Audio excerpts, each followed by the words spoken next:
In this video, I'll be showing you how to remove header and footer from some pages in Word. It's a very simple method, so if you find this video helpful, be sure to drop a like and subscribe. Anyways, getting into it, removing headers and footers from specific pages requires splitting your document into separate structural layout zones called section breaks.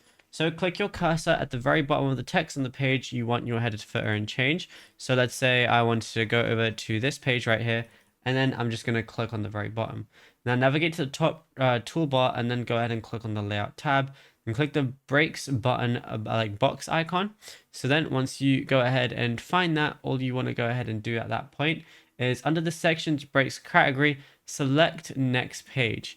Then when you go ahead and do that, you can also choose if you want a different first page or if you want different odd and even pages, and you can select exactly where you want your header and also where you want your footer as well. Now, if I'll go ahead and click on breaks like so, I can then go ahead and press next page like so.